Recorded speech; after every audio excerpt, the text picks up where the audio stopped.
number of years. He has been teaching semiotics also at other Italian universities, and he has been lecturing in many other countries. I hope the next one will be China, and hopefully after the pandemic, when the pandemic is over, Professor Santangelo will be able to visit China as well. Professor Santangelo is an expert in many fields. First of all, general semiotics. He has the chair of general semiotics and the course of general semiotics at the University of Turin. But he is also a specialist on media, on TV series, on cinema, on the semiotic analysis of narratives and storytelling. And now his attention is moving more and more toward a digital media. Is now part, we are very happy that he's also collaborating at the research project Facets, so he's also contributing with his very important skills to this research project, and he has published extensively, many monographs in Italian, but also in English. So the English monographs will also be easier for you to read. Many articles. Is also the secretary of the Italian Association for Semiotic Studies, and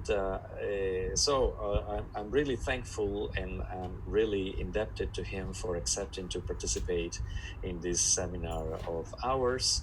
We're going to start right now, and we're going to go on for 40 minutes, like always, and then we're going to take a break, and then maybe we're going to continue with a little bit more an informal conversation with questions and answers.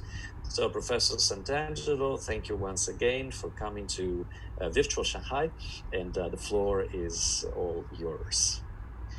Thank you very much, Professor Leone, for this nice presentation and for inviting me to virtually lecture at the University of Shanghai. It's an honor for me, and I'm very, very glad to see so many students present today.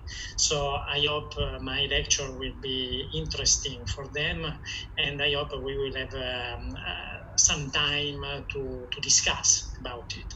So let me go fast to my presentation. I'm sharing my screen with you.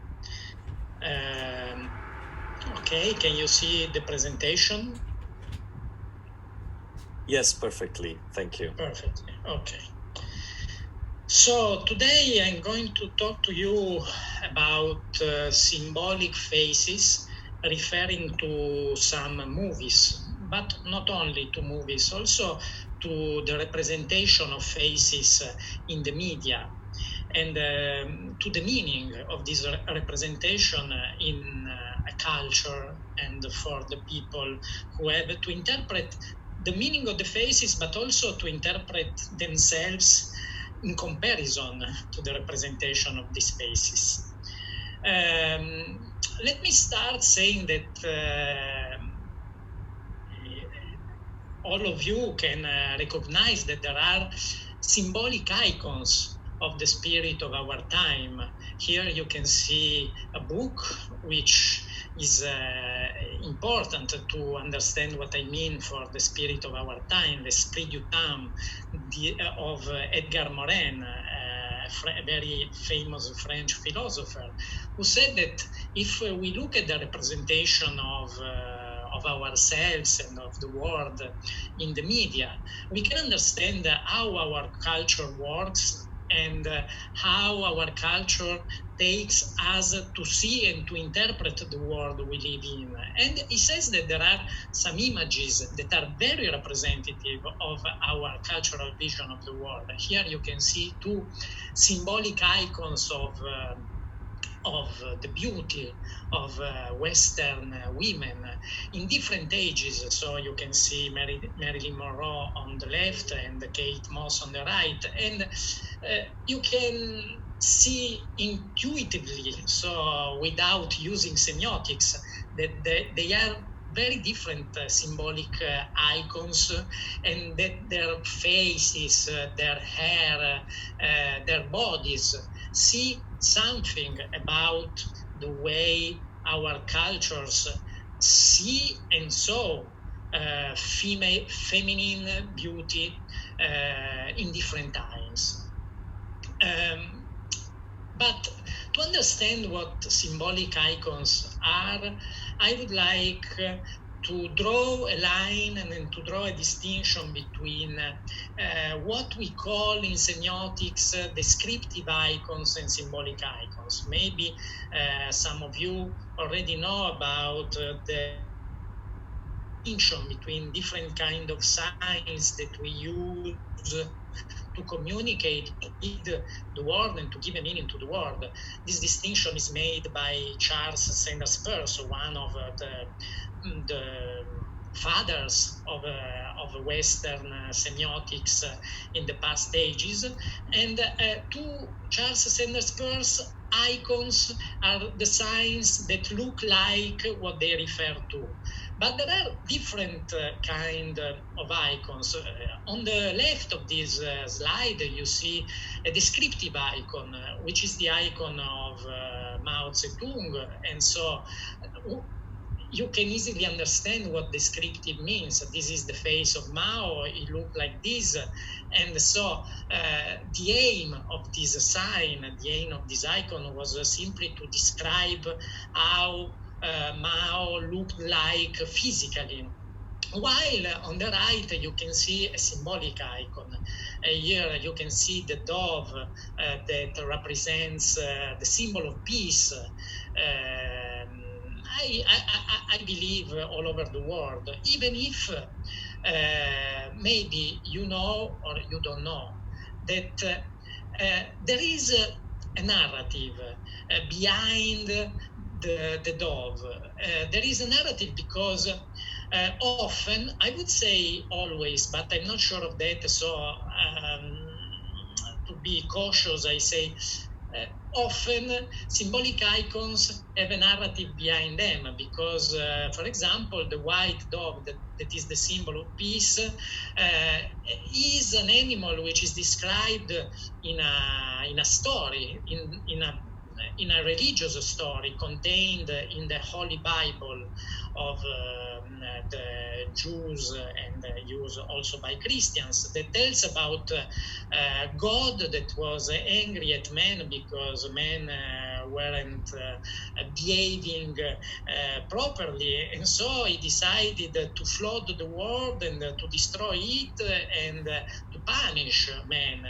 But he told Noah, a man, that he was going to take a flood in the world, and so Noah built an arch in which he took some animals to save them from death. And when the flood ended, Noah found himself on the arch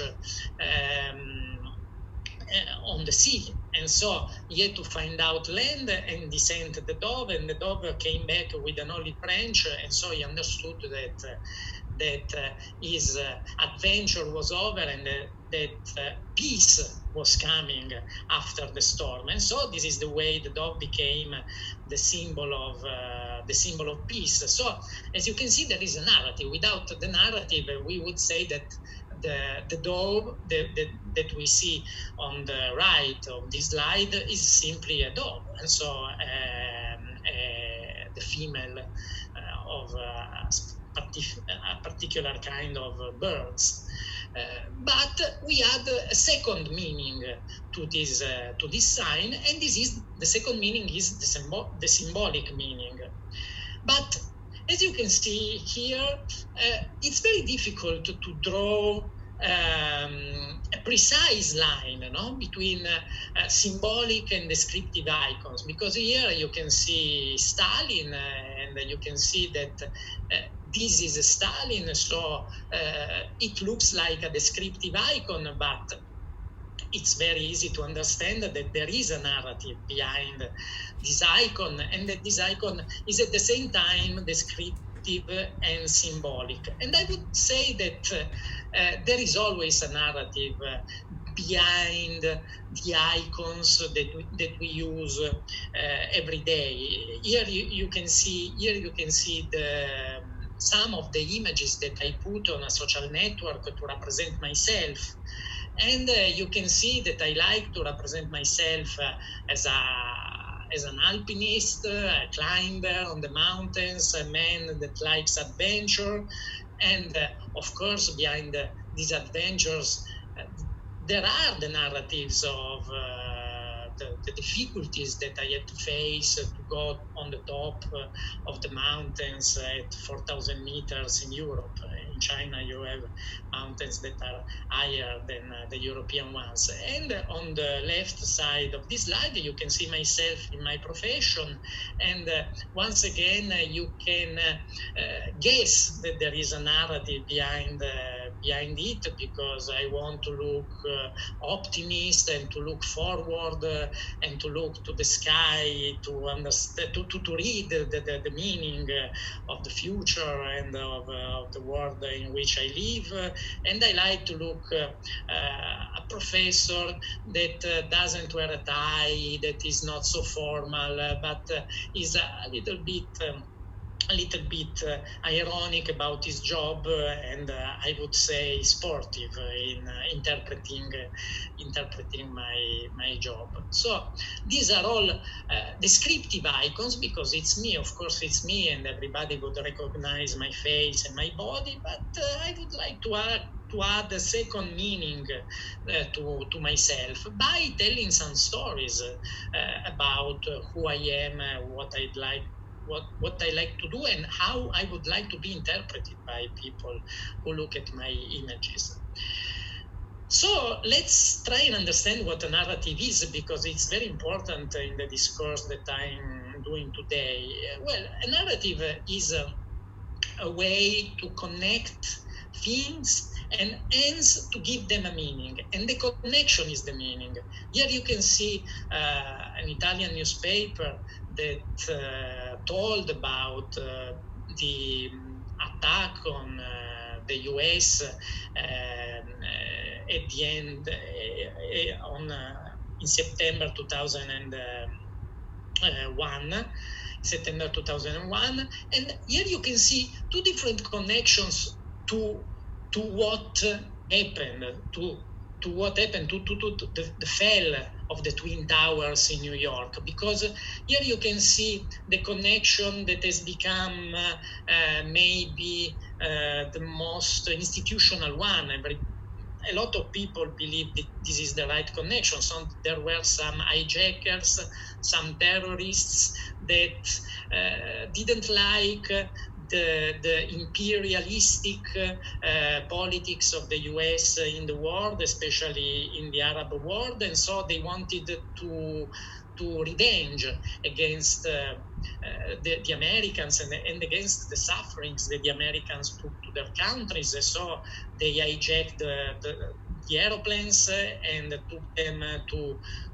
the towers to kill American people. But there is another interpretation that connects, for example, the desire for oil of some rich people in the US, and some say that they found a way to go on war against the countries that have oil in the world by making deals with the terrorists and by letting them attack the US, and so to have a reason to go on war and to conquer oil all around the world. And for some of the people who believe that this is the right connection to do, to explain the meaning, the symbolic meaning of what happened in September 2001 in the States, the beginners of this story are the President of the United States and other rich people of the United States. So you can see that the connection is the meaning, because if you connect something to something else, in this connection you find the meaning of the narrative, and the meaning, and you find the way an image, a symbol image, becomes symbolic and gets a secondary meaning. We have to say that we always use narrative to give the word a meaning. This is what we do since we were born. Here you can see a baby that makes a very simple connection, and we are able to make these connections even before learning to talk. And so, for example, this baby understands the meaning of crying because he understands that when he cries, the mom takes him food.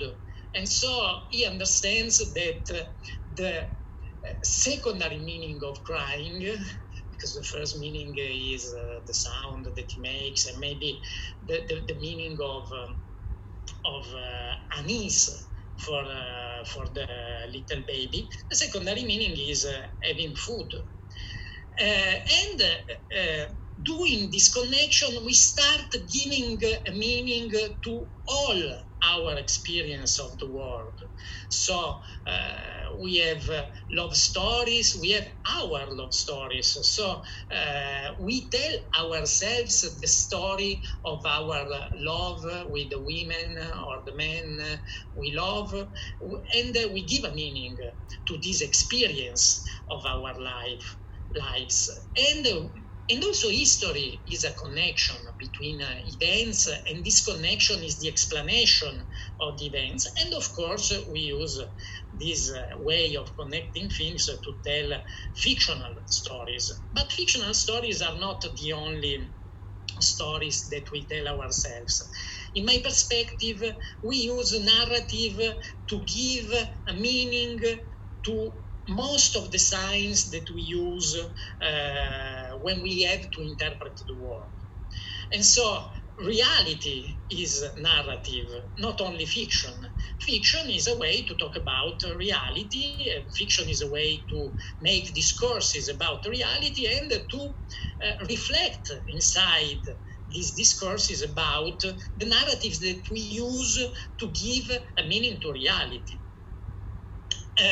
And so our individual and collective stories are based on narratives.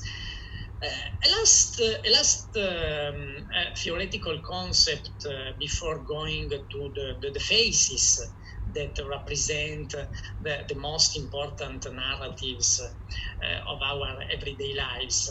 What a narrative actually connects? Well, I believe, and I'm not the only one, of course, many scholars that study narrative believe that a narrative connects people, places, times, events, action, everything that you can see in a story with values. So, if we talk about the attack on the US, we can see that this attack is connected to the values of revenge, of revenge, of ethical injustice taken by the United States in the world. If we connect it to the character and to the person of Osama bin Laden and of the terrorists. Whereas if you talk about the values of the rich American people who wanted oil all around the world, the values you can imagine are very different. They are money, power, wealth, and exploitation of poor people and of poor countries, etc. And this is the same for all the stories, because if you watch the face of Stalin in the symbolic icon I showed you before, there is clearly a value.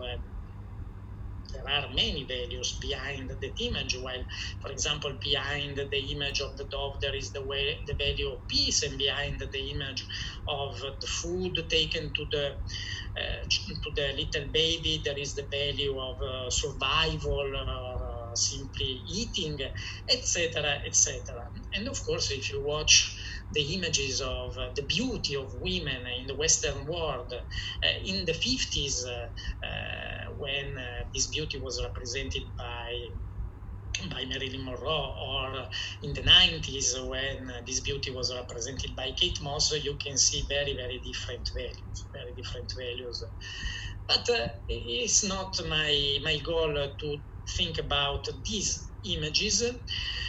My goal is to think about the images that represent a particular kind of narrative, which is the kind of narrative that Guido Ferraro, an Italian semiotician who has written the latest book on narrative theories that I know in Italy, which is Teorie della narrazione. Translated in English, it would be Theories of Narration, calls ADP narratives. And with ADP, with the acronym ADP, it means architectures that are based on the relationship between destination principle, the D stands for destination principle, and perspective principle, the P stands for perspective principle. What are destination principle and perspective principle in narratives? Well, many times, as I told you before, narratives talk about values, but to give them a meaning, because as you may know, in the structuralist tradition, meaning is given by difference. So to give a meaning to values, stories create a relationship which many times is also an opposition between the values of the individual, which are represented by the perspective principle of a story. Perspective principle means that there is a part of a story that talks about the values of an individual, which is most of the times the hero or the main character of the narrative. And there are values that talk about the values of others, and they are connected with the destination principle, as Ferraro says, and he calls it destination principles because most of the times others would like individuals to share their values. But anyway, to Ferraro, this particular kind of narratives, there are many other kind of narratives, talks about the identity of people, the identity of characters, because their identity depends on the values they stand for. So the identity of the individual depends on his values. The identity of the people who represent the destination principle of the story, the others, if compared to the individual, which is the protagonist, who is the protagonist of the story, stand for these values, and this is their identity.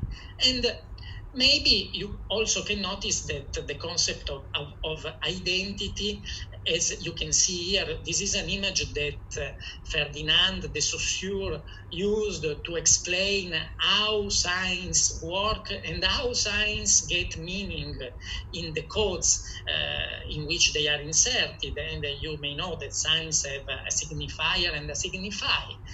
And well, Saussure used to say that the meaning of a sign depends on the relationship between it and another sign. And so here we have signs created by the characters that are the signifiers, and the signified that is connected to this character, which is the value they stand for inside a story. And so a character with this value becomes a sign that is opposed or connected to the sign made by another character and by his value. Well, anyway, a narrative is also, as I told you before, a way to connect signs, to connect the things that are part of the narrative. And so Ferraro explains us that in the ADP narrative architectures, the connection between a destination principle and a perspective principle can be very different. There are stories, there are narratives that talk about a perspective principle which is very similar, which is equal to the destination principle. For example, if you watch this image, we see a man, Vladimir Lenin, who had the same values of the others, of the people, because people wanted to have power, and Vladimir Lenin wanted to give people power. And so, as you can see, we could also represent the relationship between the perspective principle and the destination principle of this part of the history of the world, the history of Russia, and of course of the history of Vladimir Lenin, not only with logics, with this symbol, the symbol of equality, which is a logic symbol, but also physically or spatially inserting the perspective principle represented by Lenin inside the destination principle represented by the people and the Russian nation that Vladimir Lenin wanted to represent. And of course, the identity of Lenin derives from this relationship between his values represented in his perspective principle and the values of people represented in the destination principle of his story. But to comment on one of the images that I showed you before, well, the meaning of the story of the punk culture in Great Britain and then all over the world is very different, because as you can see, it's also very plastic in this image. These people, the punk people, had values that were very, very different from the destination principle values of the story of their lives, because they were against the tradition, they were anti-traditional. And so, as you can see here, their perspective principle is outside, and they want to stay outside of the destination principle of the world that they lived in, and it's very different. And so we could use also logic to describe logically the relationship between their values and the values represented by others, by people, by the society in which they lived, with this symbol. And of course, their identity depended on the relationship, on the narrative relationship between their values and the values of the other people.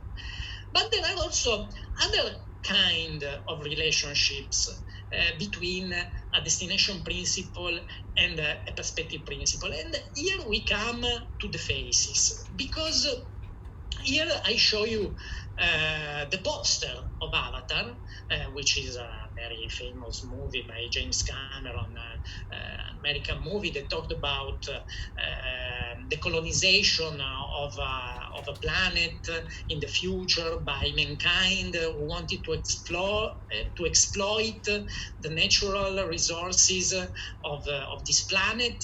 And he talked about a military guy who was supposed to infiltrate inside the society of the aliens who lived in that planet to gain their trust and then to betray them and to fight against them and to win a war against them and to be able to exploit their natural resources. But if some of you have seen the movie, you know that this man who enters inside an avatar, he enters thanks to technology into the body of an alien and lives in the world of aliens inside the body of an alien, starts loving the alien society and starts understanding that the values on which is based the society of aliens are much better than the values of mankind. And so, if at the beginning of the story his perspective principle is duty and his destination principle is capitalism, and he stays inside the destination principle of his society, of the society of man, he gradually moves towards another destination principle, which is the destination principle of the aliens, of the others, the other people, if we can call the aliens people, which are based on ambientalism. And he changes a little bit his values because he is still a military, so he feels a duty to defend the right principle, the right ethical principle to make a world go on, but he feels a responsibility to the aliens because they opened their doors to him and they became friends of him, etc. And so he starts a war against mankind. And as you can see in the face that is in the poster, which is the metaphor of the movie, you can also see that the narrative structure of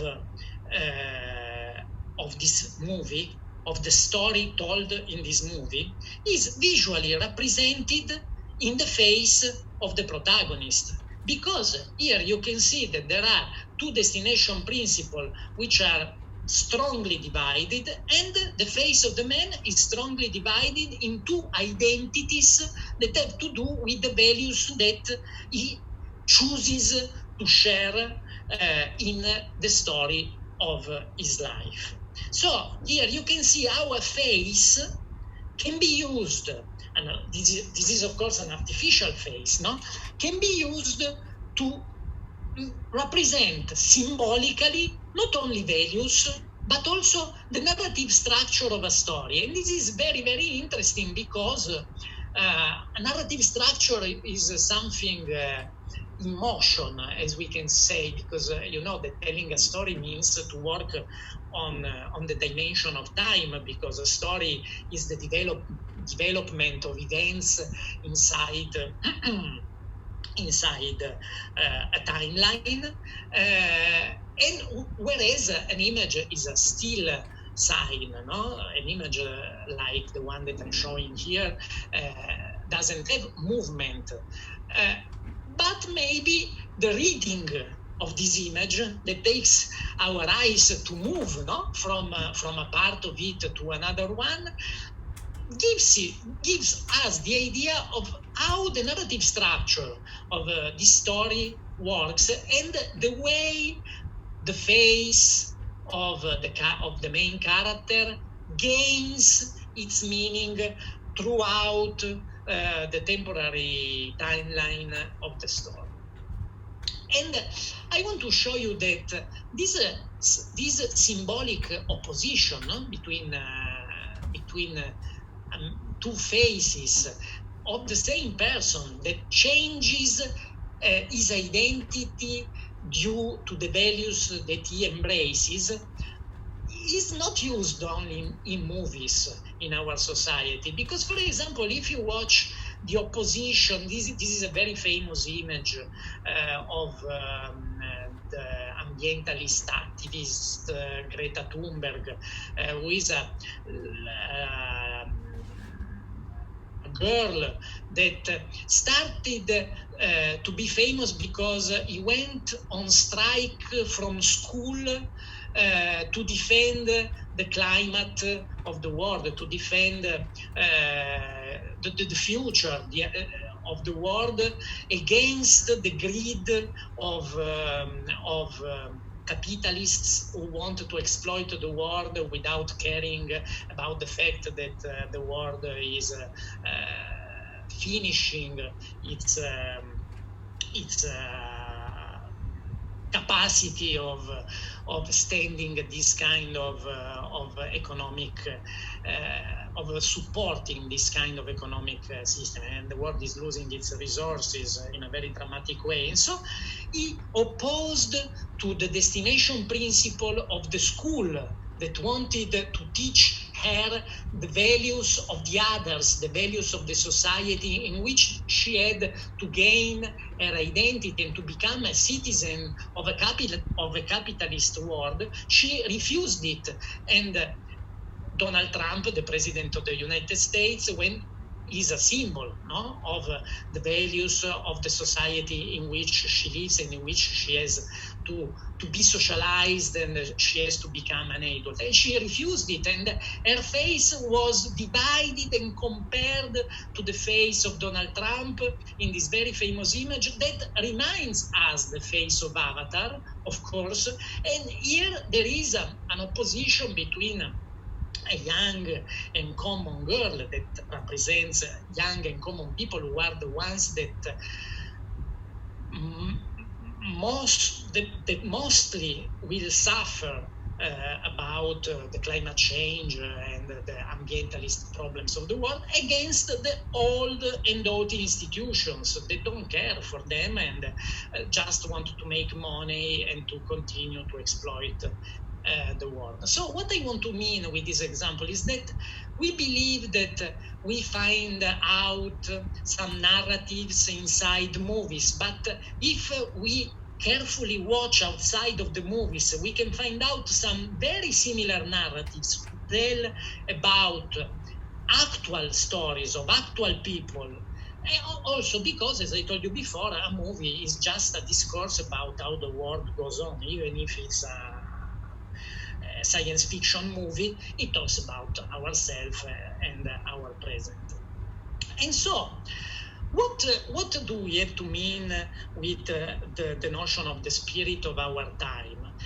Well, we have to mean that the spirit of our time is a certain vision of the world based on values and based on the opposition of values inside narratives that is defined by culture, and that gives the shape to all the stories and to all the narratives that we tell ourselves to give a meaning to our experience of the world. Of course, culture is very differentiated, and so inside culture there are many different narrative structures, as I showed you before, because there can be a narrative structure like this one inside a certain culture, and so there can be people who want their perspective principle to be equal to the destination principle. I know many people also in my country that would like to be rich and to be like Donald Trump, and they totally share the values of the capitalistic culture we belong to, and so to them their identity resides in looking like the people that represent the values of the other, the destination principle. But I also like I wouldn't say punk people, because punk people don't exist anymore in our culture, but people who want to look different from the destination principle of our society. And I also know people that have changed their mind and they have shifted from a certain kind of destination principle to another. So the culture is very various, and inside the culture there are different narrative structures that help us understand the meaning of the world and help us understand how we want to give a meaning to ourselves and to our identity. And we are the ones who choose a certain kind of narrative structure to give a narrative meaning to our stories, to our history, to the history of ourselves. And here I come to the last theoretical notion that I would like to give you, which to me is very, very interesting to understand the value of faces, when we use them to symbolically represent a narrative. Because here I show you how symbolic icons are made. By talking to you about a movie, it is entitled The Sixth Sense by an Indian movie director, Michael Night Shyamalan. And it's again a movie about the passing from a destination principle which is wrong to a destination principle which is better. You can see it here. It's a little small, the image, but you can see that the movie is about the Western deductive scientific knowledge that is not useful to the main characters of the movie to understand the problem of the protagonist, because the protagonist is a little child who seems to be schizophrenic because he sees ghosts, and so he is helped by a psychologist who would like to cure him, but he cannot because at the end of the movie we understand that the little child really actually sees ghosts. So the psychologist is convinced that he's crazy, that he has psychological problems, but he doesn't. And so he uses all the knowledge that his science gives him to cure a guy who is schizophrenic, but after a lot of interactions with him, he understands that he has to use another kind of knowledge, which is Eastern in this movie. It's clear that it is Eastern, and it is inductive and practical. He understands by induction that the guy sees ghosts. And there is an image which is the symbol of this inside in the movie, and this is the image of a small lamp that very slowly at the beginning, this is the very first scene of the movie, it switches on very slowly inside a dark room in the house of the psychologist, and slowly and progressively it keeps warmth inside the room and makes the protagonist of the movie, but also ourselves, be able to see what's in the room with a lot of shades, because it's a light which is very different from this one, which is the light that many of you may recognize as the light that we use in hospitals to make surgical operation, and it is a very cold light, very strong light. It takes out all the shadows because it must be very clear and clean what we see, but it is also a light that switches on very fast. You push a button and it switches on, while the other light, it switches on very, very progressively and very warmly. And so what do we understand about this? This movie is about the enlightenment given by knowledge, and this enlightenment is represented by this lamp, which is slow, progressing, warm and blurred. So we understand that a narrative structure, and which is the narrative structure of the movie, and a certain idea of the enlightenment of knowledge is represented by a lamp, which makes us feel, because we see the lamp, we see it slowly switches on, it makes us feel this image a concept. So symbolic icons are so interesting to us because they make us feel, they make us see physically something which is very conceptual, and also which is very, very difficult to be seen, because how do you see a narrative structure inside a movie? A narrative structure is something which is very, very, very conceptual, because the destination principle and the perspective principle and the way they are connected inside the story is something that we don't directly see inside the story. It's something that we have to deduce by watching the movie. And so we come to the images that I showed you before, which are the images of the faces of the protagonists of two movies The movies are Jeune Femme of Léonore Serrail, a French movie of the 2017, which is about a girl that is looking to find a place in the world. And this movie has another different narrative structure, because in this movie, her perspective principle, her values are simply freedom and research. She wants to be free to look for her identity and her values. And she finds herself in a world inhabited by people who stand for different destination principles. Mainly the destination principle of rich people based on richness and individualism, and the destination principle of poorer people made of frugality and solidarity, because the movie is a lot about social classes and the differences between people in the Western society.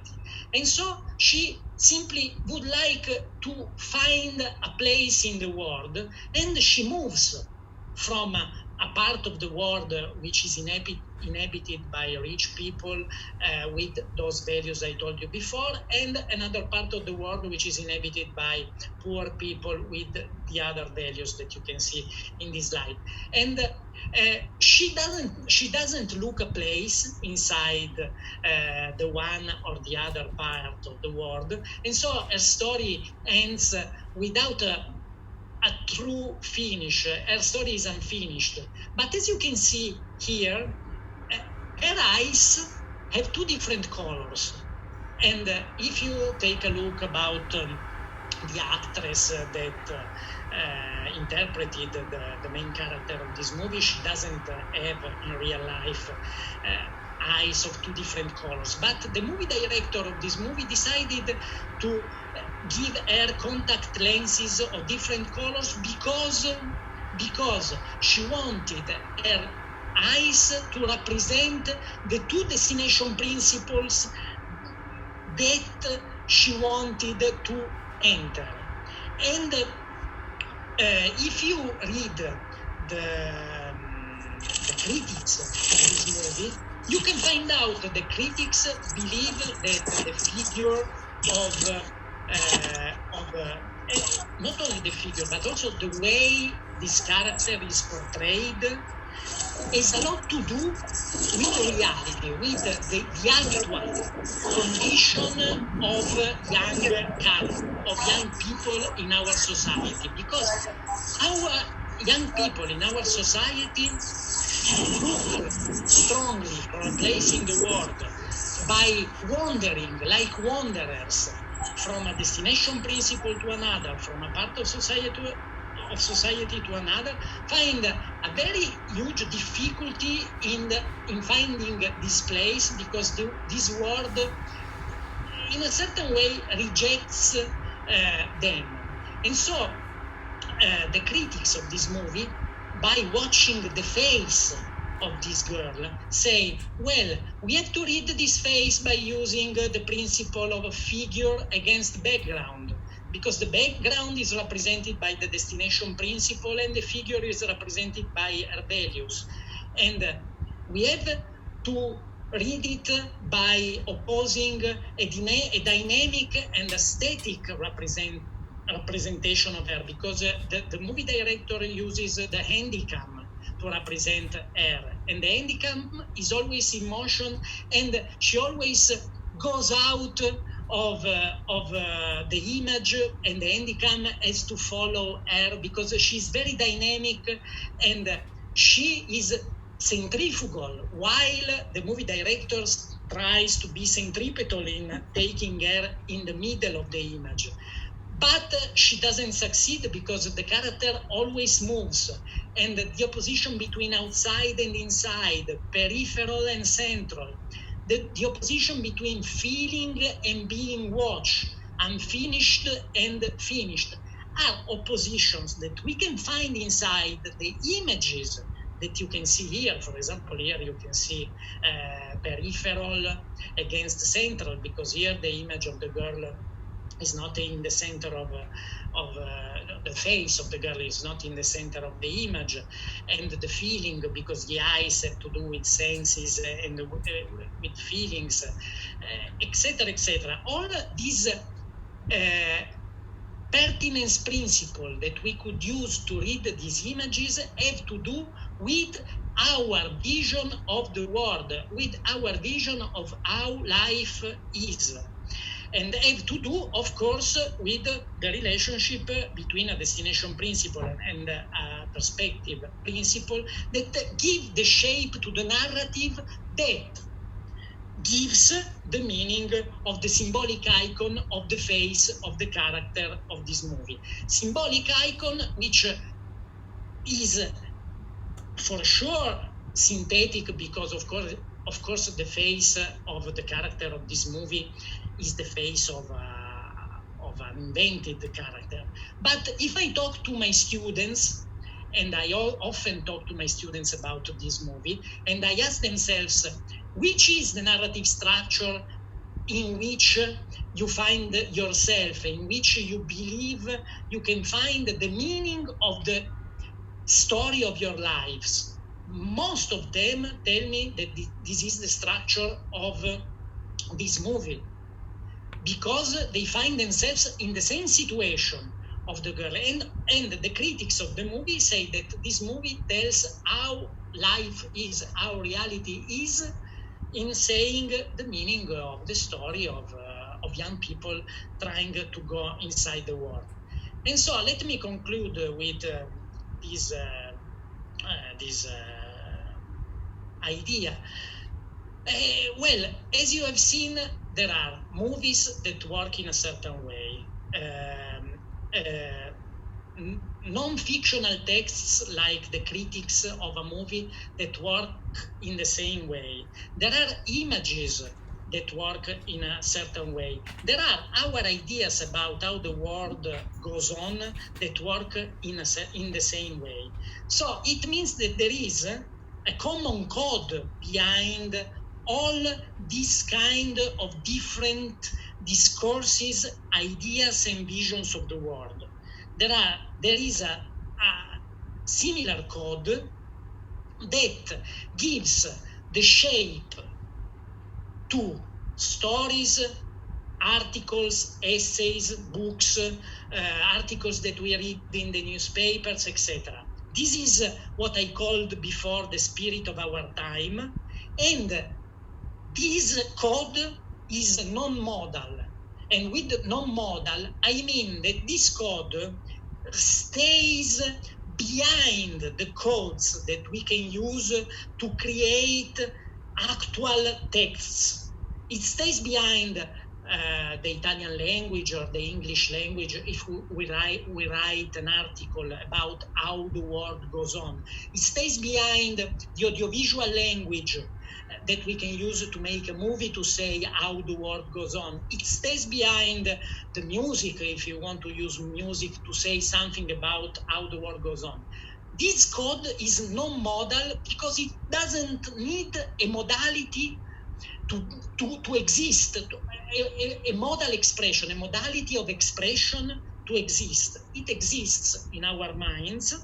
It works in the way that I showed you here, because it works with this pertinence principle, with this narrative principle. It keeps them all together, and keeping together all these concepts,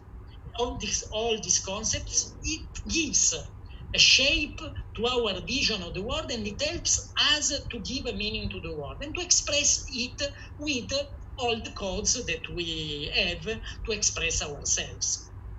Okay, this is what I wanted to tell you. I hope I haven't confused you too much. I apologize that we only have 10 minutes to have a discussion, but if you want to, I can stay with you. And so please, if you have questions, and if I haven't been clear to tell you something about the symbolic faces that we can recognize in our everyday lives, please ask me your questions.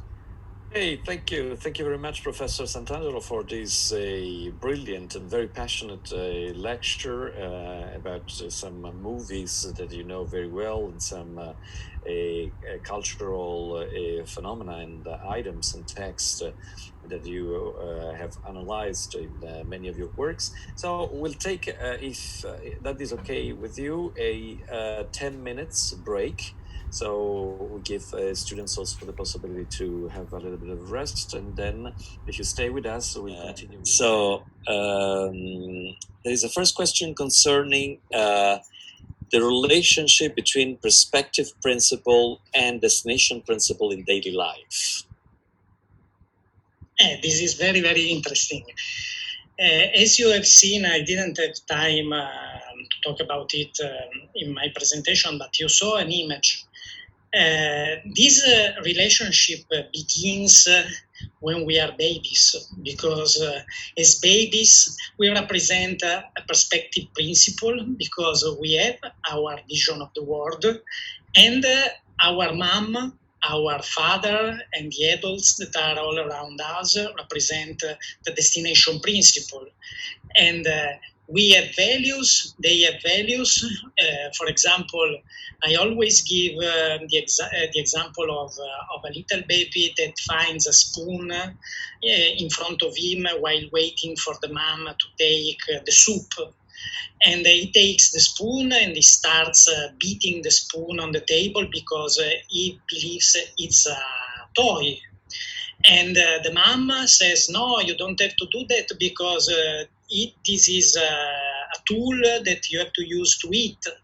And so the perspective principle of the little baby goes against the destination principle of the mom. And this happens all the time.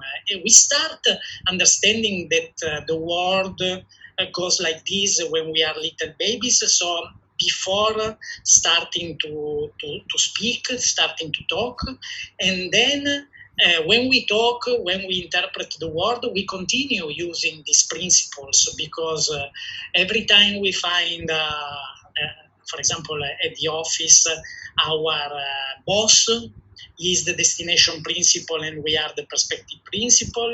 When we get married, we are the perspective principle and the destination principle is our wife, etc., etc.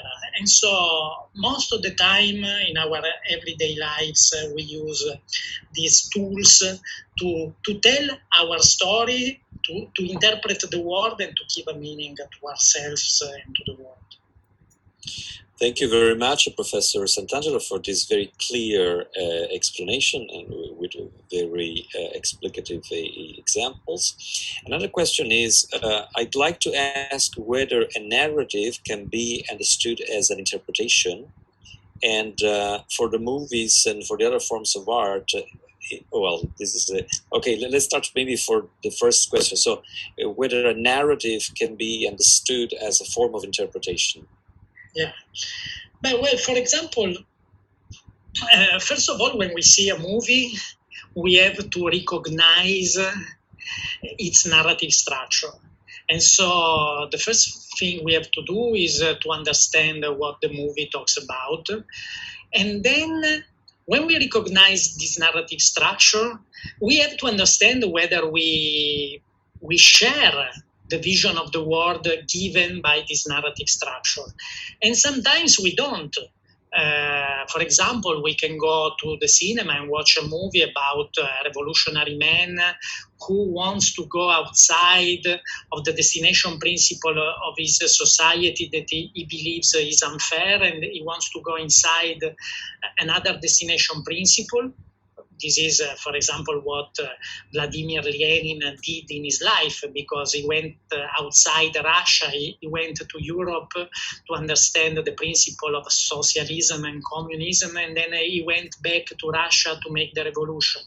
And we can understand that this is the narrative structure of his story, but we can also believe that we don't share this narrative structure to give a meaning to the story of a man and, of course, to the story of ourselves and of our society. And if we don't share this vision of the world, it's because we use other narrative structures that are comparable to the narrative structure of the movie we are watching, but they are different. And as you have seen in my examples, all the narrative structure that I took are comparable one to another, because the first one is the perspective principle inside the destination principle, while the other one is the perspective principle outside. So there is a logic connection between the two narrative structures. We can decide whether to interpret the movie by using one or the other. In the tradition of our semiotics, there's also a distinction between use of a text and the right interpretation of a text. Well, I wouldn't make this distinction. We can simply understand that a text has a certain narrative structure, and we can believe that we don't want to share this narrative structure and we want to use another one to explain how the world goes on. Why to call it use? It's simply our vision of the world compared to the vision of the world of the author of a text. Thank you, Professor Santangelo. So the following question is a very complex one. Of course, there would be a lot to say about, but I know you have an extreme equality for synthesis. So the question is, for movies and the other forms of art, is there a correct interpretation? Correct is in as I told you, as I told you before, I don't think so. I believe that we live in a culture which is full of narrative structures, and I call to be wider in the definition of these interpretative tools. I call them cultural models. Cultural models are made with narrative structures that keep together signs that we recognize in the world and that we use to give a meaning to the world. There are many cultural models inside our culture. We know most of them, and we decide whether to use one or another to interpret movies and to interpret our experience of the world. So we watch a movie, we have to recognize that this movie derives from a certain cultural model, and that cultural model gives the shape to the movie, gives the form to what happens in the movie, etc. But after we have recognized it, we can also use another cultural model to take a position in front of this movie. And there are not wrong or right cultural models, but a characteristics of cultural models is that they are shared. So if you give an interpretation of a movie using a particular cultural model, you won't be seen as a madman or a crazy man by people, because people will recognize that you are using a cultural model that has a collective meaning because it belongs to your culture, and people will recognize who you are by the fact that you have chosen to use that cultural model to interpret the movie. So no wrong or right interpretations, but interpretations that must have a meaning to everybody because they belong to the culture that we share with everybody. Thank you, Professor Santangelo, for these very short but very informative and clear answer. So another question is concerning the difference between narratives, regular narratives, and overinterpretation. So when is it that we can have overinterpretation in dealing with narratives? As I told you before, we can discuss about it for hours and hours and hours, and not to be and not to find an acknowledgement about that. But I don't believe that there is overinterpretation. People, of course, can understand that you are not accepting to give a movie or a text of an experience that you are having in your life the interpretation that everybody would give them. But if you are not totally crazy, if you are not the only one that gives your interpretation to this movie, everybody will recognize that you are simply using other cultural models because maybe you want to achieve a different result from the people who use another cultural model that may be seen as better just because most of the people use it to interpret a text or an experience, but maybe people use it because they have a common goal in interpreting this experience or this text in this way, and you may have another goal. What's important is that you don't go crazy and you are not the only one that sees something in a certain way. You must share your interpretation with people, and people must find out that, of course, maybe you are over-interpreting a little bit the movie or your experience, but they must understand the reason why you're doing it and the practices that you are carrying on with this interpretation. Thank you very much. And there are also some curiosities concerning some particular genres. For instance, there is a question about animation movies. So what about narrative characters in animation movies?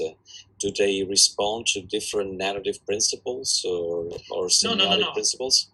No, they are some of my favorite characters because as you saw before, I like very much symbolic icons. And as you have seen, symbolic icons are better represented when you have the freedom to do it. And with animation, you are totally free because you can use only your imagination to construct the icons that stand for the concepts that you want to convey and that you want to refer to.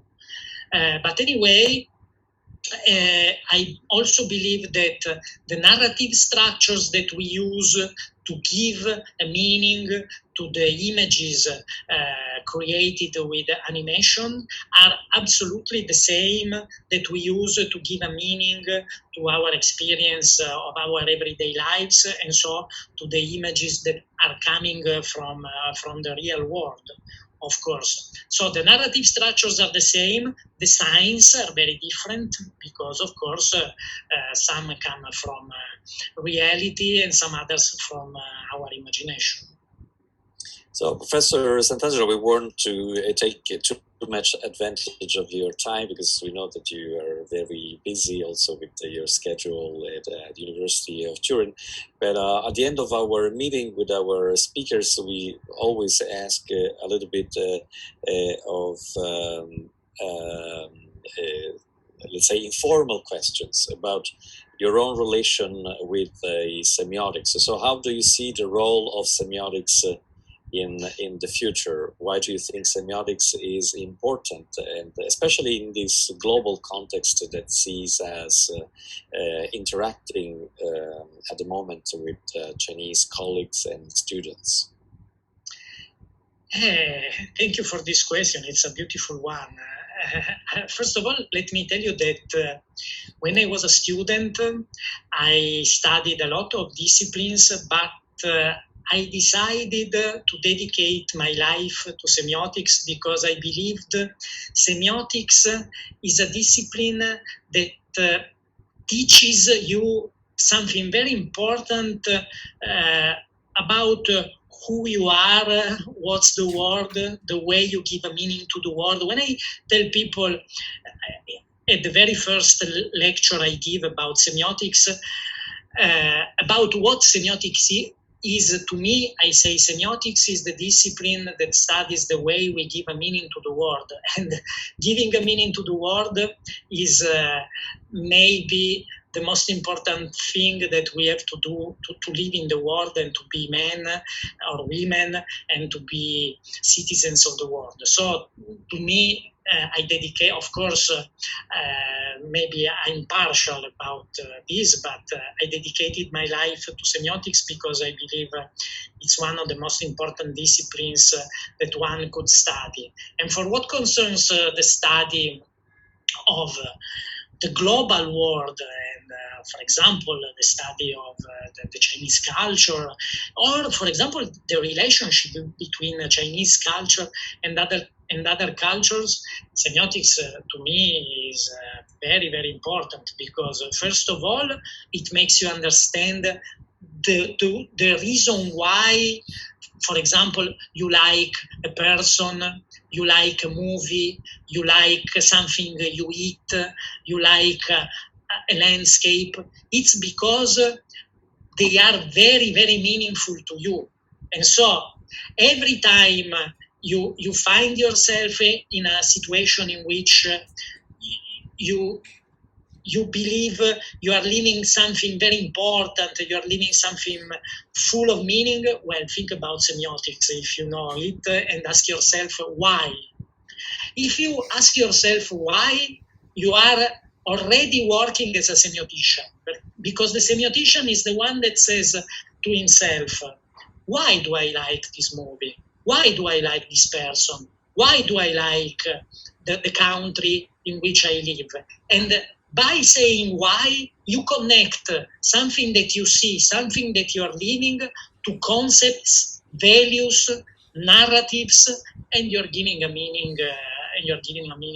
To it. And for what concerns the relationship between cultures, it's fantastic to use semiotics. I'm not very good in this kind of semiotics, which is instead the mastery of Professor Leone, who is a master in, semiotics of culture and in studying the relationship between a culture and another. I would like to learn how to do this job, and it is very, very important because, as I used to say, the meaning of a sign is never what we have inside our mind. If I tell you that I like an apple pie, I am sure that you won't be thinking about the apple pie I'm thinking about, because I have eaten some kinds of apple pies, you have eaten others. When I was a baby, I went to parties, I told my parents, Mom, I ate a very good cake at the home of my friend. Please buy the cake to me. And she always bought another cake that tasted very, very differently. Because the meaning of science is not the word. The meaning of science is in culture, is in the way science interact with other science. And so it's very, very, very important to be able to have something in common and to keep something in common, to know what science means in a culture and in another, and to make translations. And this is a very, very important field of semiotics that I know Professor Leone is very, very expert on. Well, thank you, Professor Santangelo. It's a beautiful answer, full of wisdom, so we'll definitely treasure it. And there were some students asking about your knowledge of Chinese movies, whether you know some Chinese movies. But I would like to somehow play with this question, and I would like to ask our students a question. So I would like them to suggest a Chinese movie that Professor Santangelo should actually interpret. So for next time, maybe he's gonna watch the movie, the Chinese movie, and offer his interpretation. So is a question for our students. Is there a Chinese movie in particular that you would like to be analyzed by Professor Santangelo? Are there any suggestions? So then Professor Santangelo will have time to watch the movie and then come back to you with an analysis. Of course, you don't have to answer right now. You have time to reflect, but I think it would be a nice game between us if you also suggest a corpus, and maybe for next time we're gonna test all the semiotic instruments and tools on a Chinese movie, not only on a Western movie, to see differences and to see how semiotics can work globally. So unfortunately, our time with Professor Santangelo is over, and I think that we all thank him very much for this wonderful performance. And someone is suggesting "Farewell, my concubine." Farewell, my concubine. I saw it, so we can talk about that. It's a very beautiful movie. And also mountains may depart, sun also rises. So there are many suggestions, and I'll collect all these suggestions for you. And so it's a task. Usually it's professors giving tasks to students, but now we're going to have a lot of tasks for Professor Santangelo for next time. Hopefully next time is going to be in Shanghai. Oh, many titles: An Elephant Sitting Still, and many are coming. So next time, hopefully, it's going to be in Shanghai and not only online. But for the moment, thank you very much, and for your patience, for your wonderful lecture, for your answers, and for giving such an important contribution to the seminar and to the course. So thank you very much. Say goodbye to. It's been a very beautiful experience. I enjoyed it very much. Thank you. Okay, so farewell, Professor Santangelo. We say goodbye to you, and we'll continue. All the students are thanking you for your lecture and saying goodbye. Thank you. And some students are saying farewell to my concubine, and I'll talk to you later in the afternoon because we have another meeting. Okay. Bye, Professor Santangelo. Bye. Okay, thank you very much for being so active during this lecture and after the lecture with many suggestions and many important contributions. So it is very important that we have an exchange during this course, and I think it's wonderful that you guys, that you students from a Chinese university participate in this activity, because it is really, really important for all of us to have insights also about Chinese culture. So now we should continue with our general part of the course, because it's important that we always proceed in parallel. On the one hand, some applications of semiotics as an instrument of analysis in order to understand more about the face and about the representations of the face. But on the other hand, semiotics as a theory, as something that can be presented as a general philosophy of signification and meaning. So yesterday, we talked about the different signs that were identified by Charles Sanders Peirce, symbols, icons, and indexes. We talked about how to recognize symbol, how to recognize an icon, how to recognize an index.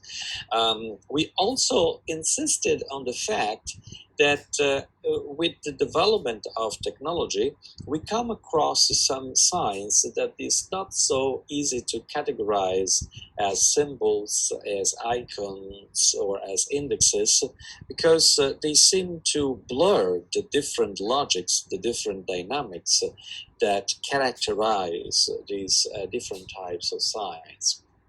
So we talked also about unlimited semiosis. We introduced the concept of semiotic habits, and I think today is time for us to go back to an important concept that was key also in the lecture that was presented by Professor Antonio Santangelo. The concept of interpretation. What Professor Antonio Santangelo has presented to us today is a series of attempts at using semiotics to interpret texts, to interpret movies, for instance. What does it mean to interpret? Well, we can interpret reality, we can interpret also the face of another person. For instance, now you're probably interpreting my own face in order to understand whether I'm happy, whether I'm unhappy, whether I'm tired, whether I'm full of energy, and so on and so forth. So constantly, day by day, hour after hour, minute after minute, we exert our ability, our capacity for interpreting the world. The world presents itself to us as a matrix of science because our human species, our common human species, is naturally inclined to interpretation. This is something wonderful that happened during the evolution of the human species. We do not only perceive reality as some other living beings, as some other animals do. When we see a chair, for instance, we don't actually stop there. We don't limit ourselves to see that chair, but usually, immediately, we have the ability of moving beyond that chair. That chair is not only a chair anymore, is not only an object anymore, it becomes a sign that stands for something else, for the function of sitting down, for instance, or maybe is a chair that we are particularly attached to because someone used to sit in that chair, and so on and so forth. It's a wonderful ability. Is an ability that characterizes the human species and maybe does not characterize the other living species, although there is a particular branch of a semiotics which is called zoosemiotics,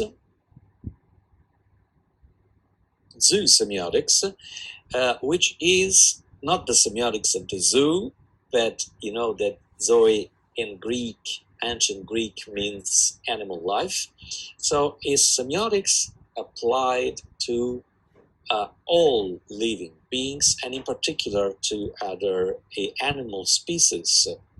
Why?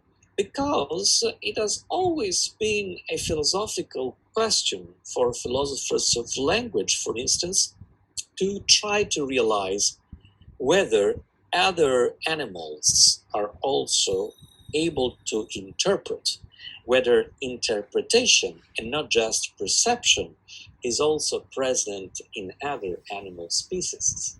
So it has always been a philosophical conundrum to wonder whether dogs, cats, and in particular primates like chimpanzees, for instance, or gorillas, have some cognitive abilities, have some mental abilities that resemble those of the human species, whether also other animal species are endowed with a capacity for interacting with the environment that resembles the interaction with the environment that the human species has. So, do other animals, do other species interact with the environment in a similar way as the human species does?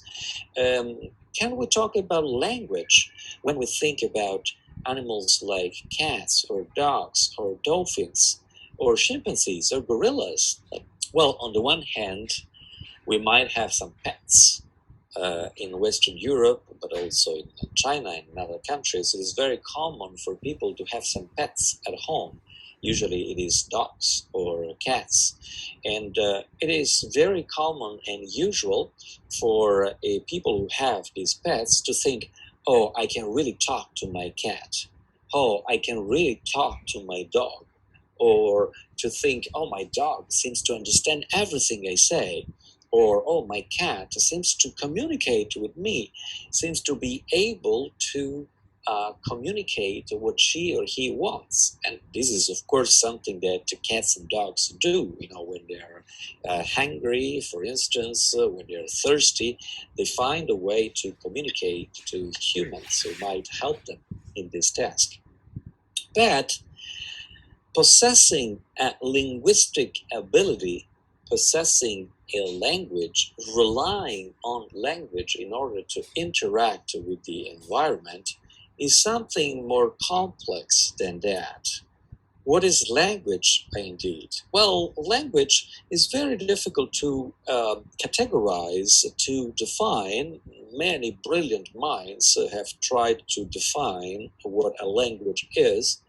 But um, now, a very broad understanding seems to be that language is a way through which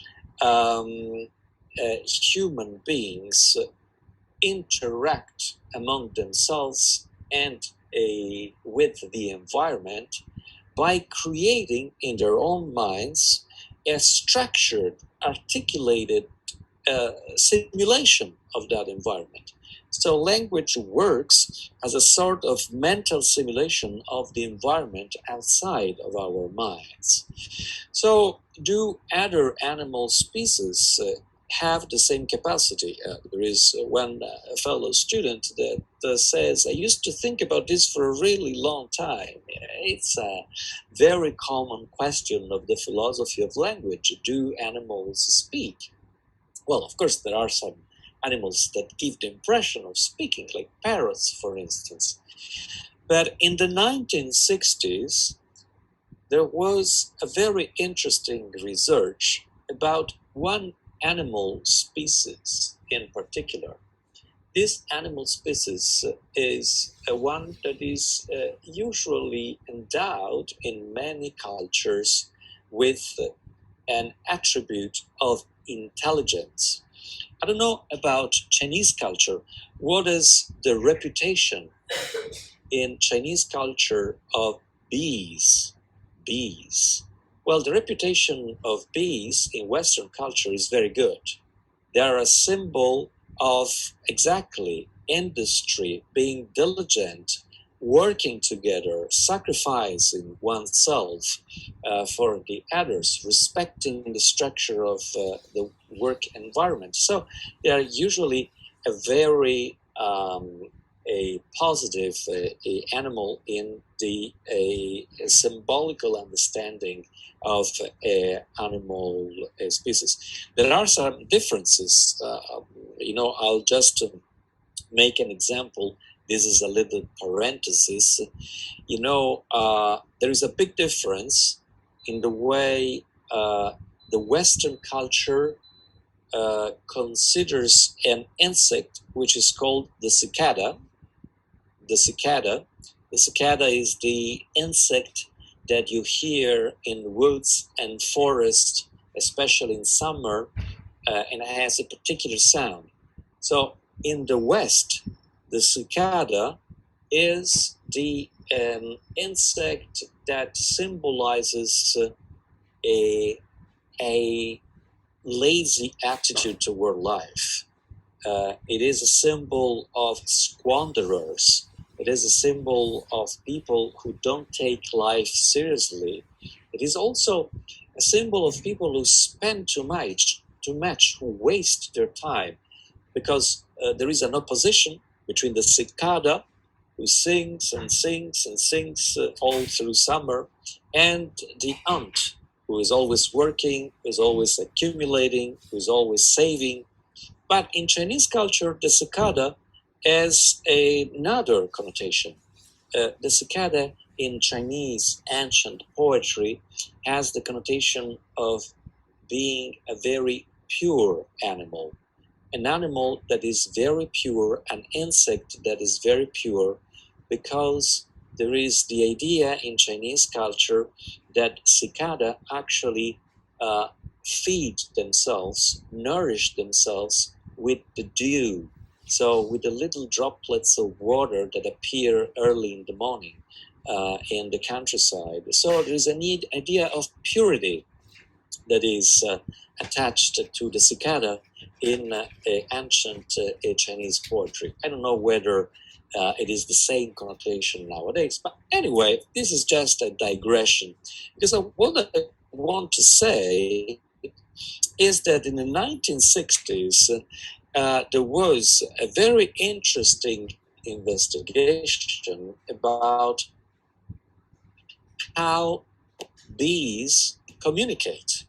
Because the way bees work, the way bees interact is really extraordinary. Why? Because you see, bees, exactly, they have a sort of a dance. Uh, in this dance, researchers have found out works a little bit like language. So something apparently extraordinary happens among bees. You know that there is the hive, the place where all bees live and work and stay together, and where the queen bee is. But then bees, working bees, worker bees, must travel far away from the hive, must travel far away in order to find pollen. And it has been found out that when these bees, these worker bees, find pollen that is very far away from the hive, they are then able to go back to the hive and communicate to the rest of the bees where the source of pollen is. How do they do that? Well, it has been found out that this is done by bees through a very special dance. So this dance consists in a spiraling. You know what a spiral is? You know, is flying into a circle like a plane. So the bee starts to fly into circles, into a sort of a spiral close to the hive. And it has been found out that the number of circles that are performed by the bee is proportional to the distance of pollen. So the farther the pollen, the source of pollen is, the higher the number of spirals, the number of rings that are flown by the worker bee when it comes back to the hive. But this is not all, because it has also been found out that the worker bee, in performing this dance, in performing this spiraling rings, this very specific form of flying close to the hive, it always maintains a certain inclination. So the rings are not always flat, are not always the same inclination, but the inclination changes. And why does it change? Because with the same dance, the bee conveys both the distance of the source of pollen from the hive, and this is the number of rings, but at the same time, it conveys as well the direction of the source of pollen. Because these two information, the distance of the source of pollen and the direction, the particular angle at which the source of pollen is located, are the two fundamental pieces of information that are then required to any other bee to go back to this source of pollen. So According to this investigation, this dance is actually a sort of a language. And why is it a sort of a language? Because in this particular dance, you do not only have one series of elements associated to another series of elements, a series of signifiers, the number of rings associated to a series of measures in the environment, distances of the sources of high. What is very special in this particular dance is the fact that these elements, the rings and the inclination, the distance and the direction, are combined. So bees are actually endowed with a cognitive system that is able not only to refer to the environment, but to refer to the environment in a complex way. It has two elements, two series of elements combined together in order to communicate more precise information. So this is one of the topics of zoo semiotics. A semiotics is the discipline that studies signification, communication, interpretation. But zoo semiotics is a branch of semiotics that seeks to understand whether there is also the same ability in other animal species.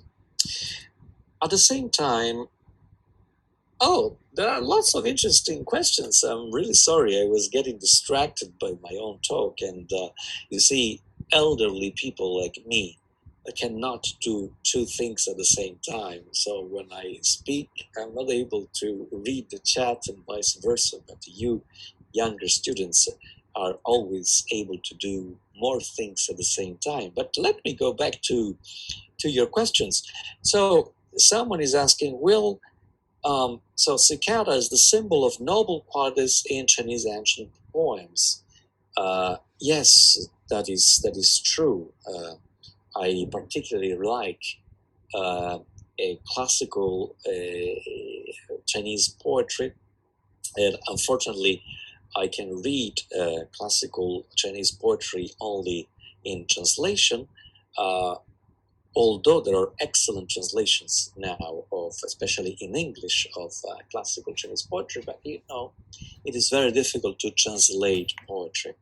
But what I like very much is the presence of landscape, the presence of plants, the presence of animals in Chinese, classical Chinese poetry. In reading classical Chinese poems, I always feel a sense of peace. And I like reading these poems, especially when I'm tired, and a feel of peace and harmony is descending upon me suddenly. So cicada, cicada is the symbol of noble qualities in Chinese ancient poems, but there were also some questions concerning the presence of language in animal beings. Let me just conclude this theme in the next 2 minutes, and then we're going to have a little break. Well, a very interesting question that is asked by some of our colleagues, Shu Yang, is, will animals, some regular behaviors, meaning be affected by geography, like people in different region has different dialect? Well, surprisingly, it has been found that especially primates can actually modify their behavior according to the specific environment in which they are situated, and also in relation to human beings. You see, there is this a joke in the West, maybe it is a joke also in the East, it is very often that you come across people with dogs that are with their leash, and it is surprising how many times there is a kind of resemblance between dogs and their owners. It is a little bit of a joke, but it is not completely a joke, because the dog and the owner uh, are constantly interacting, and somehow they train each other. So the dog starts actually having a little bit the same personality of the owner. It has been found out, for instance, that there are some face muscles that are present in dogs' face, in dogs' muzzles, and in dogs that do not interact with human beings.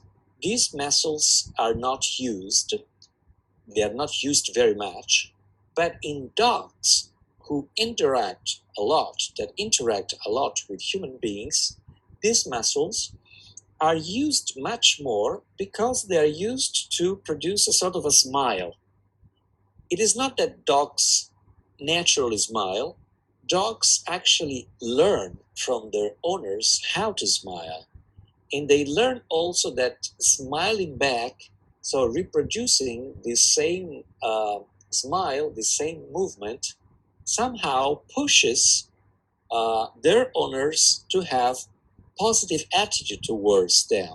So somehow dogs, in interacting with human beings, learn to smile. This is very surprising. Yeah, puppy eyes as well, and many photos online.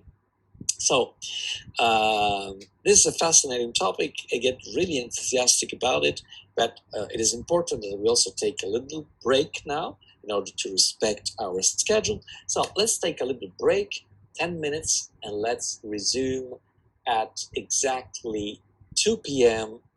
Central European time, 8 p.m. in Beijing time. So we'll resume the class in exactly 10 minutes.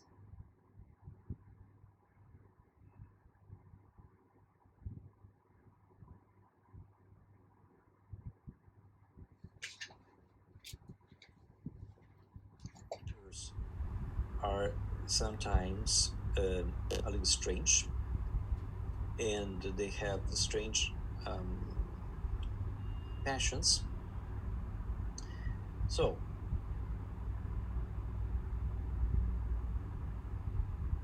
let me show you something.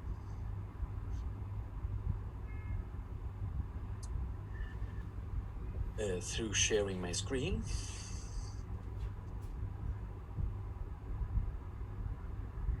Okay, so this is me, and I'm taking a selfie with a statue of a lion. You must know that my family name, Leone, in Italian means lion. So I have this silly habit of mine, this silly passion. When I travel around the world, when I used to travel around the world, every time I would come across a lion, I would take a selfie with it. It is not a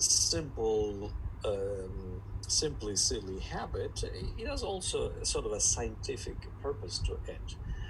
For instance, this is a statue of a lion that I came across in the glass window of a color shop in Turin, Italy, the city where I live.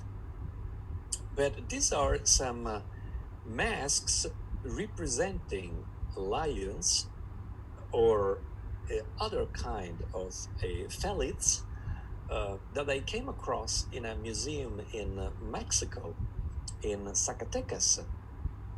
And you can see that they represent felids like gepards, lions, and other species of felids that are typical of Mexico, with a variety of shapes and colors. Now, this is again me, myself. And I'm posing side by side a statue of a lion, a very old one. It's a 14th century statue of a lion that decorates the baptistry part of a church in front of Perugia in central Italy. So you probably think, oh, this is an Italian lion sculpted by an Italian artist, and you actually look alike him. Uh, the professor looks a lot like this specific lion. Well, this effect is an effect that I have produced by somehow shaping my face, but also shaping my emotions, like the emotions that I personally would see in the muzzle, in the face of the lion. So I created myself through taking the selfie, in the selfie that I'm showing to you, this impression of resemblance. This impression of resemblance, though, is not only caused by the fact that I am imitating, while taking the selfie, the same emotions that I see in the lion.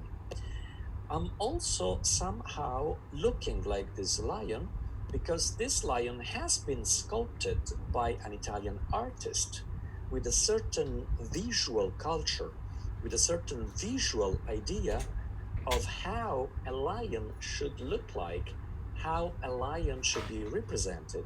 And you see, especially in ancient times, artists in the West had actually never seen a lion. Lions were not present in Europe anymore. Lions were in Africa.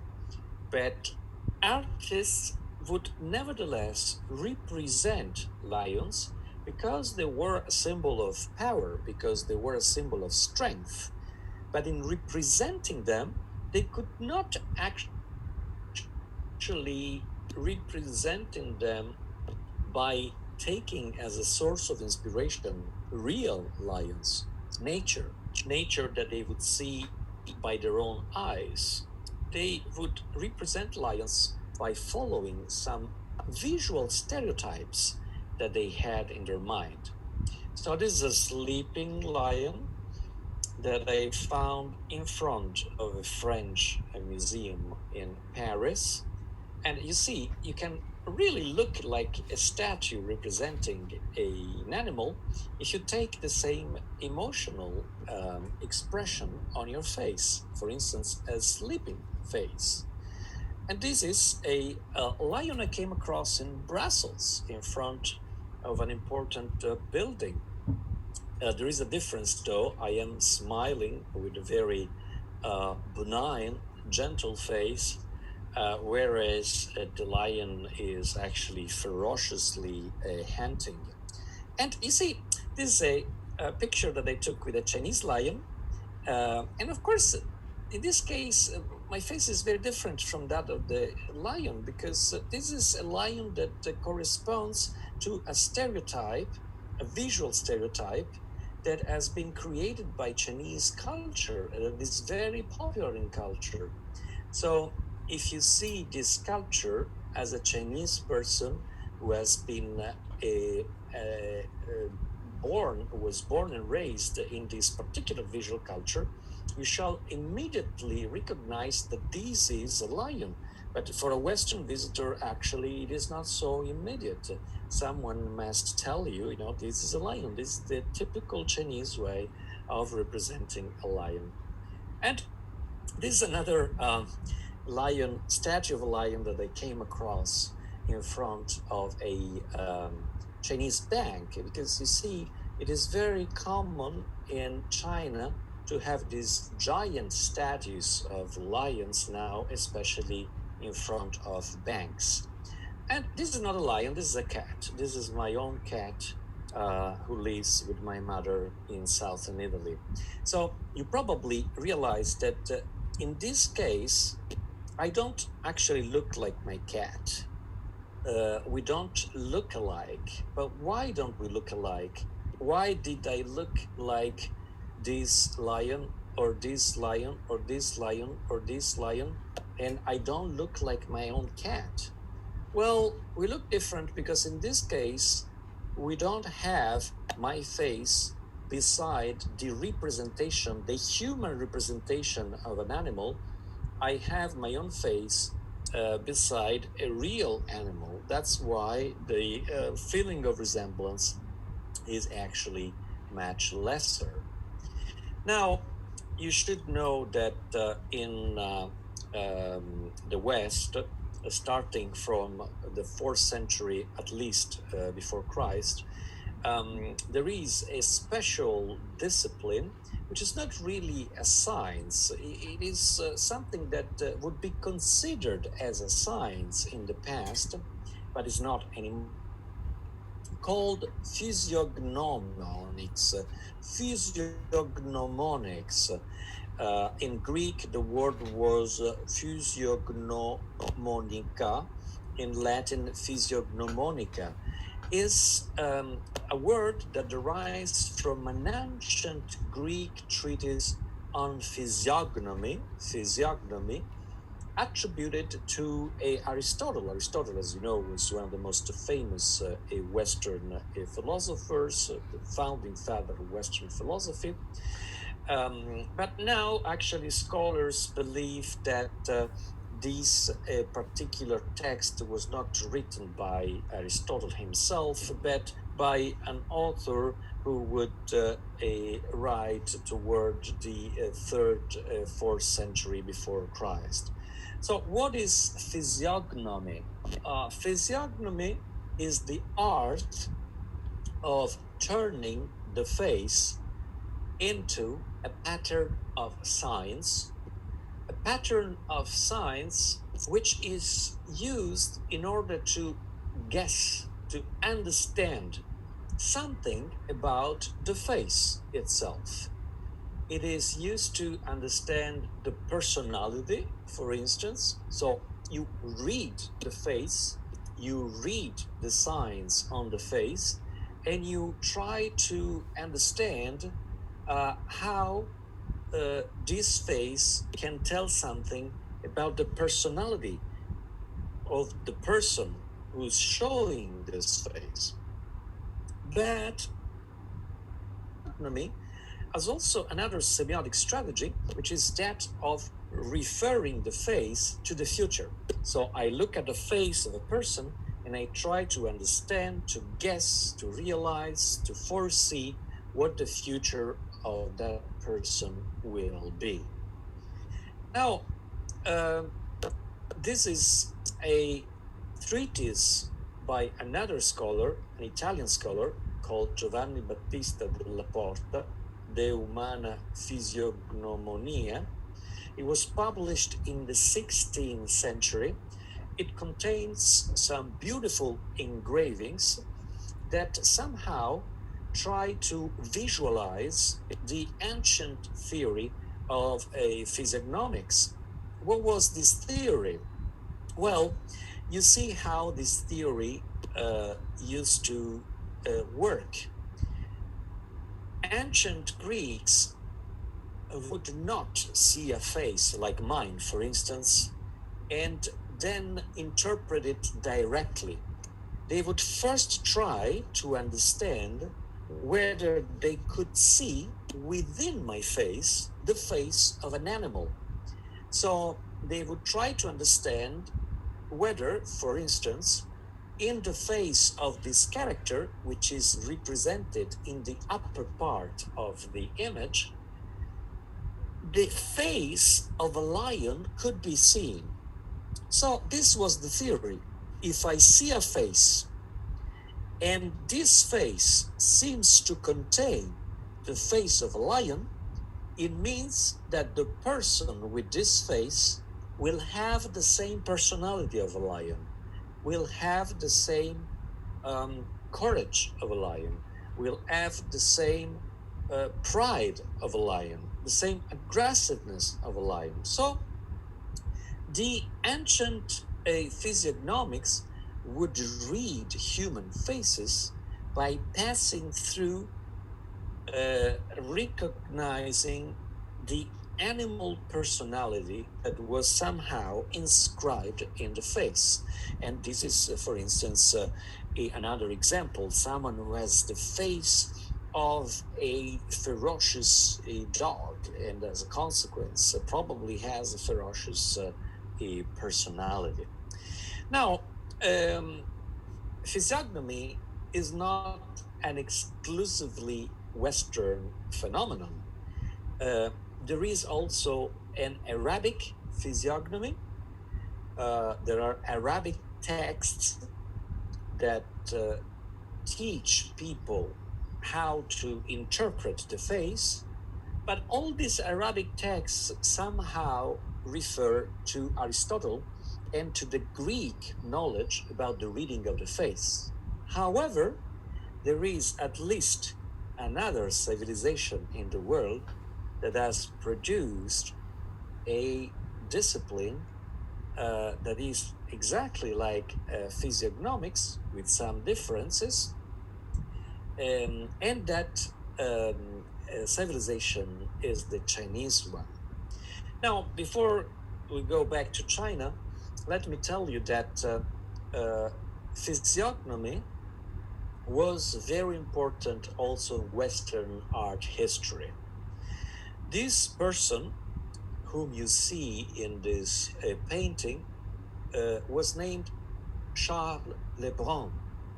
He was a French painter, a French art theoretician who did something really clever. You see, for the Greeks, physiognomy was a philosophical theory. For Giovan Battista della Porta, in Italian Renaissance, physiognomy was a way to try to understand the personality of people through their face. But this man, this painter, Charles Lebrun, did something different. He used the physiognomy in order to instruct painters on how was most appropriate to paint emotions on the faces of characters. So Charles Lebrun's suggestion was, yes, when we see someone whose face looks like the face of a lion, we can guess from that that this person is courageous and brave like a lion. But as a consequence, we can use that also for our paintings. We can actually paint the face of a man so that it looks like the face of a lion, and those who will see that face, those who will see the painting, will immediately think that that man in the painting, is actually very courageous. So this is the method that Charles Lebrun invented. You see, this is a drawing that is kept in the famous French Museum of the Louvre. It is a painting by Charles Lebrun, the art theoretician. He was trying to show other painters that, yeah, if you want to give someone the expression of pride and force and energy and courage, well, you should hide the face of a lion within the face of this man. So people will actually see the lion in this face, even if they're not familiar with physiognomy. They will immediately recognize that there is courage in this face. And this system of physiognomy was then developed more and more. In the beginning of the 19th century, there was even a scholar who tried to develop a systematic method of geometrical projections in order to transform the face of an animal into the face of a man. You're probably familiar with a special effect that is very popular in animation movies, which is called morphing. And actually, this is the beginning of morphing. Michael Jackson was perhaps one of the first pop artists to use morphing in one of his video clips, but now we all have apps through which we can turn our face digitally into the face of an animal and vice versa. And in digital communication, especially in China, but also in other countries, in Korea and Japan, also in the West, people, especially young people, take a lot of pleasure in representing themselves with the ears, with the eyes, with the whistles, whiskers of a cat or of a dog, to mix the human face with the animal face. Now, this is traditional in Chinese culture as well. I mean, the idea that we can use the face in order to understand something about the personality of an individual and about the future of an individual is actually very old in China. This is, pardon my pronunciation, a picture contained in the so-called Shenzhen Tuanbian, the complete guide to spirit physiognomy, a treatise that was compiled by Yuan Zhongqi toward the early Ming dynasty. This is a late Ming edition of the text that is preserved in the National Central Library of Taipei in Taiwan. So, in China too, the look of a tiger would suggest intelligence, ambition, and the position of a general. This is something that you read in this book. You see, same ideas, but different animals. For Aristotle, a lion in the face would be courage.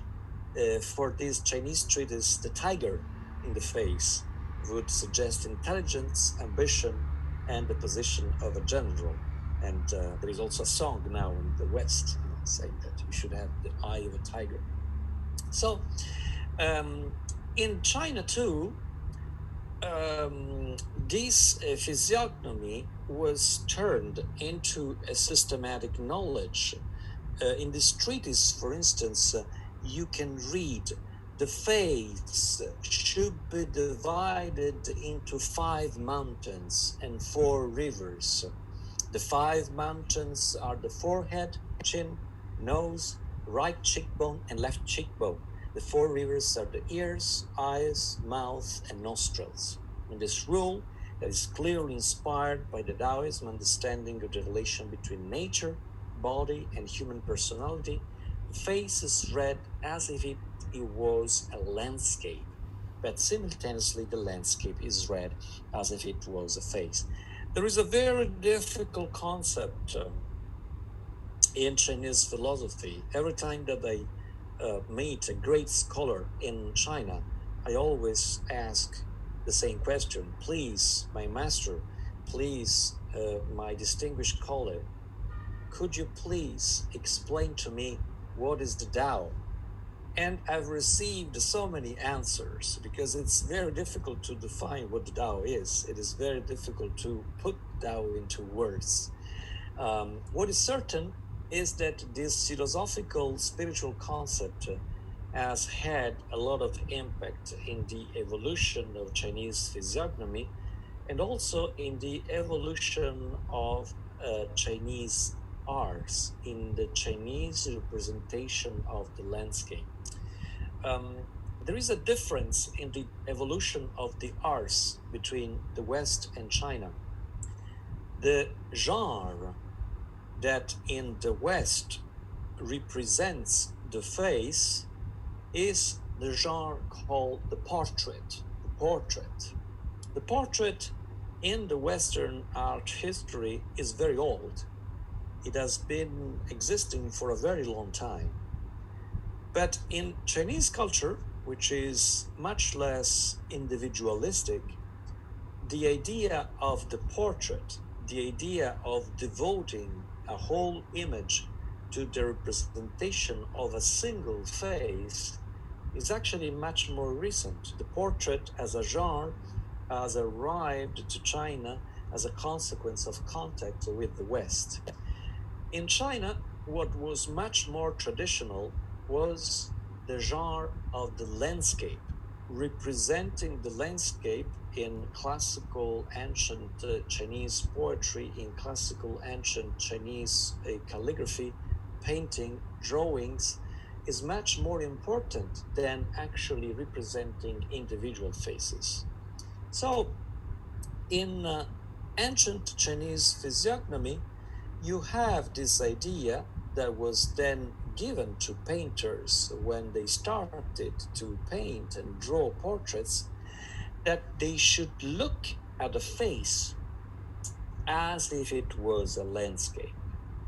In order to represent a face, in order to read a face, you should consider the face as if it was a landscape in which you can see a particular Tao exactly in the same way as the painter sees a particular manifestation of the Tao in the landscape. You see, there are also some contemporary Chinese painters who do that in a magnificent way. For instance, Chinese artist that you probably know, Wen Yan, that explicitly refers to the Taoist philosophy of the body in order to create a connection between the macrocosmos, what is surrounding us, the whole universe, and the human body, and in particular, the face. So it is something that you can find also in a Renaissance Western painter called Arcimboldo. He lived in the 16th century, and you see, he used to paint these beautiful baskets of fruits, these still lifes, as you call them in English. But then these were tricky paintings. They were tricky because you would turn them upside down, and then in a sort of a pareidolia, now you know what it is, a face would miraculously appear. It was a visual game, it was a visual trick, but it was also, in a way, a sort of artistic representation of a philosophical idea, the philosophical idea that there is a connection between the microcosmos and the macrocosmos, between our face and the universe. So you see how many connections are there between Chinese culture and Western culture, and it's so fantastic to be able to compare them and to see what they have in common and what they disagree about. For instance, there was a long conversation about cicadas, but also someone suggested the dragon. The dragon has a completely different connotation in the West and in the East. The dragon is an animal that is killed by Saint George in Christian iconography in the West, but is the manifestation of utmost harmony in Chinese culture. So it is very good that we can have this conversation together, a digital one, but also a real one when I'm in Shanghai, in order to compare our cultures through the lenses of a semiotics. So we are going toward the end of our lecture today. It was a very long one, so I thank you very much for your patience. And I don't know if there are some comments or questions. We still have 5 minutes, more or less. Um, um, some was saying, I think the Sphinx beside the pyramids in Egypt, which symbolizes wisdom and strength. Yeah, the Sphinx, you see, is a combination of different elements, the human face, the animal body, the stone in which the Sphinx is represented, and it is always seen as the epitome, the embodiment of ambiguity, of mystery, of a something that is difficult for the human mind to understand. So Sphinx is something that is used in English language and in other languages too, in order to refer to something that is very mysterious for human beings to understand. To understand our relation with animals, for instance, is definitely a conundrum and an important question that many sciences are now trying to address. So, um, can the difference between the Eastern and Western be attributed to collectivism and individualism? Yeah, I think there is something that deep down characterizes this difference between Western manifestations of culture and Eastern manifestation of culture. Of course, we are simplifying because cultures within themselves also have many nuances, many varieties, many differences. But it's true that the idea of the subject, the idea of the individual, was shaped very prominently in Western Europe, especially in some periods of Western Europe, for instance, the Renaissance, for instance, a Protestantism. And then it it had a lot of influence on all the arts, on literature. What is different, although, is not only the relation between collectivism or collectivity and individualism, but also the relation with nature. You see, Western Europe, Western philosophy, the Western arts usually see nature in a different way than Chinese philosophy, Chinese arts, Chinese literature see nature. In yeah, this is very interesting. Sorry, I'm reading your chat, but you see, the place of nature in the Chinese conception of the world, in Chinese aesthetics, is in a sort of continuity with human beings. There isn't such difference between the subject observing the nature and the nature itself in China or in Japan or in Korea than there is in the Western world, where the arts have been developed often as a way to objectify nature, to see nature as an object, to see nature as something that is separated, distinct from the subject. But it's interesting what you say. A colleague of mine, a philosopher in China, also told me as something that you are underlining that the word in the sentence in the beginning was the word, which is the beginning of the Gospel of John, one of the four synoptic Gospels, was translated into Tao in Chinese. It is definitely a way, although uh, it is certainly much, much complicated to see a relation between that particular word, and Tao. Also because word itself is a translation of the original Greek. If you look at the original Greek text of the gospel, you're going to find a different word, and this word is logos. Logos is not exactly like word. Logos is the same word that we find in many etymologies. We find it in semiology, anthropology, philology, and so on and so forth. Logos means not only word, but also articulated discourse on something, articulation of thought. So it is definitely a complex question for translators. But translation is something that is a permanent occupation for semiotics too, and it's something that I would like to talk about, maybe also in one of our last lectures.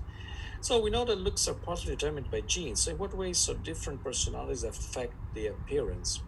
Yeah, you see, our face is determined by genes, but at the same time, the way in which we smile, the way in which we make up for sure, the way in which we arrange our hair and beard, our movements, our gestures, is also something that we take from the environment.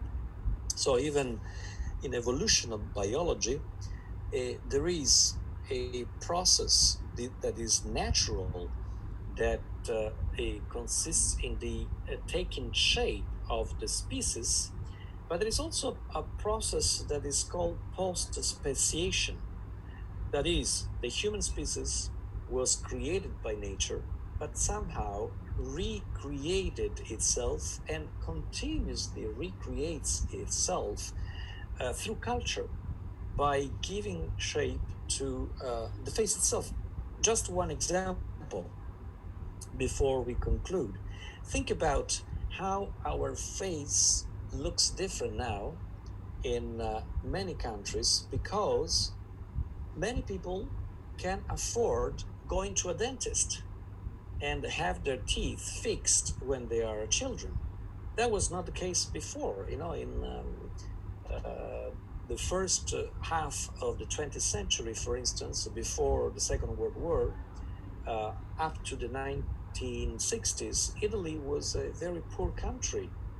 Not too many people would have money to go to the dentist. So if you see pictures of Italians before the Second World War, they wouldn't have Hollywood smiles. They would have broken teeth, bad teeth. They would look different. So this is a way in which even a certain culture of the smile, a certain presence of dentistry in society, the economic conditions of society as well, which are fundamental, have an impact on the way in which our face looks. Oh yeah, sure, the distribution of animals as well uh, definitely has an impact on these metaphors. And Chinese metaphysics is, you're completely right, Ma, when how something I'll have a lot of trouble in grappling with, but it's a wonderful topic. So I hope that also thanks to our conversation, I'll able to understand a little bit more about it. So I thank you very much for your patience and for your attention today. It was a very long lecture. It was a pleasure being with you together with Professor Santangelo in the first part of the lecture. All the best. Have a very good night, good sleep, and I'll see you tomorrow. Thank you very much.